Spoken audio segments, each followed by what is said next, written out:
অনেকে কইতেছেন মুজিবের কি কোনোই ভূমিকা নাই, থাকবে না কেন? হাসিনার মতো একটা রাক্ষসী জন্ম দিছে, মানুষের ঔরসে রাক্ষসী জন্মানোর তো কোনো উদাহরণ নাই আগে, তাই না? আর মুজিব কি করেছে? স্বাধীনতার নেতা ছিল।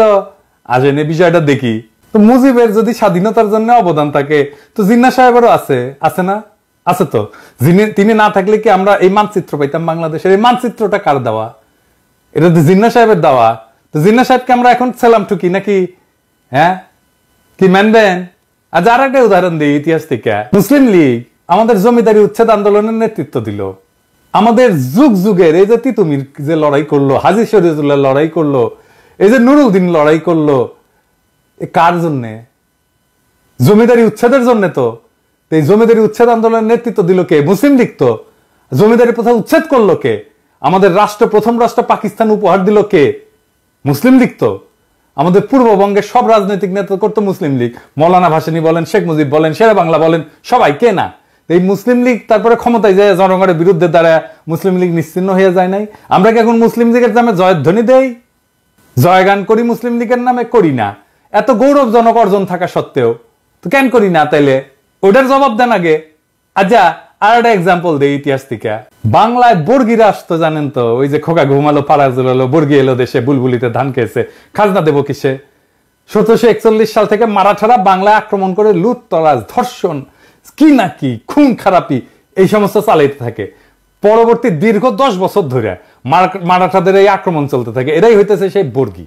এই যে বর্গিদের অত্যাচার, এই যে বর্গিদের আক্রমণ, এই যে বর্গিদের নিপীড়ন, এটা বর্গিদেরকে কে পরাজিত করছিল জানেন?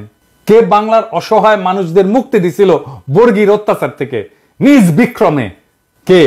কোন সেই বীর জানেন? জানেন না? না, নাম বললে অবাক হবেন।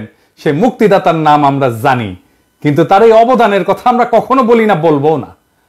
কেন বলবো না?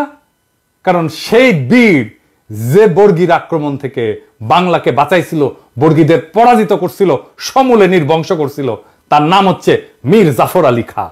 হ্যাঁ, সেই মীর জাফর, যে পলাশির আম্র কাননে সমস্ত সৈন্য নিয়ে নিশ্চুপ পুতুলের মতো দাঁড়াইছিল, সেই মীর জাফর আলীবর্দী খানের তরুণ সেনাপতি হিসাবে বর্গীদের পরাস্ত আর সমূলে পরাজিত করে। এই জন্য আলীবর্দী খান এতই তারে পছন্দ করত যে তার সাথে আত্মীয়তার সম্পর্ক করে এবং উড়িষ্যার শাসনকর্তা নিয়োগ করে।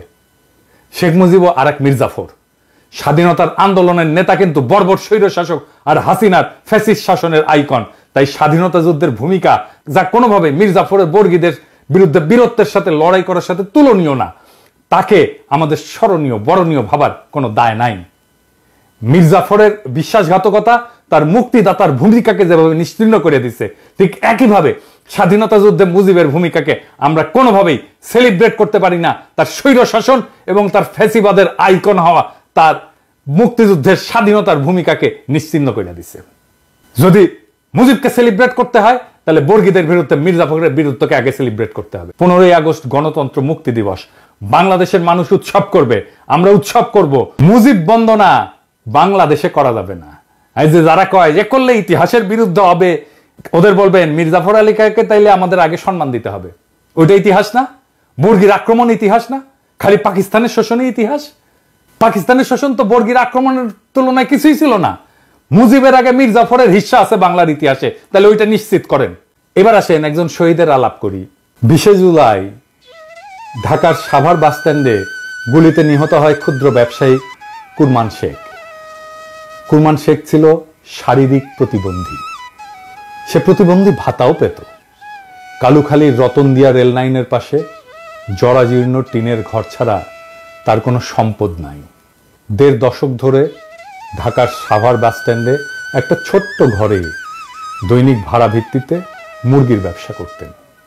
সাভার মাছবাজারের পেছনে ভাড়া বাসায় স্ত্রী শিল্পী খাতুন, ছেলে রমজান শেখ এবং মেয়ে মিতু আক্তারকে নিয়ে বাস করতেন তিনি।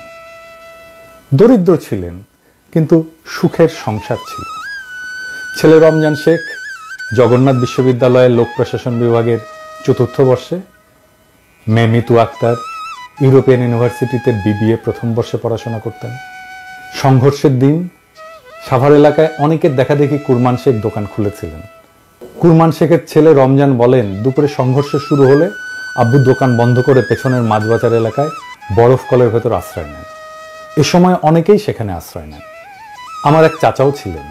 পুলিশ হঠাৎ বাজারে ঢুকে বরফ কলের কাছে এসে গুলি করতে শুরু করে।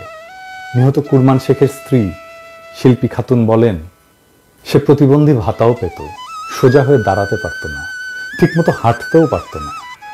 ছেলেকে বিসিএস ক্যাডার এবং মেয়েকে ব্যাংকার বানাবে বলে অনেক কষ্ট করত।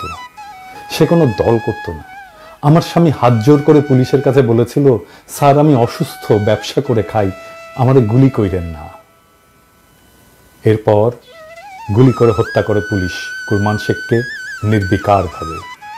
হাসিনার পুলিশ এভাবেই হয়ে উঠেছিল ট্রিগার হ্যাপি, ইনডেমনিটি পাওয়া উর্দি পরা খুনি, যাদের খুন, দুর্নীতি, নির্যাতন, নিপীড়ন করলে কোনো শাস্তি পাওয়ার কোনো ভয় ছিল না। এই বিপ্লবের প্রথম প্রহরেই সেই পুলিশ নিদারুণভাবে কাপুরুষের মতো পরাস্ত হয়েছে সারা দেশে। এদের পান্ডারা হয়েছে পলাতক। কিন্তু এই ইতিহাস আমরা লিখে যাব, বলে যাব যুগ যুগ ধরে, যেন মানুষ এই অমানুষগুলোকে চিনে রাখে, যেন মানুষ এই হাসিনার দুঃশাসনকে চিনে রাখে, যেন মানুষ হাসিনার এই রক্ত পিপাসাকে মনে রাখে। ইনকিলাব জিন্দাবাদ।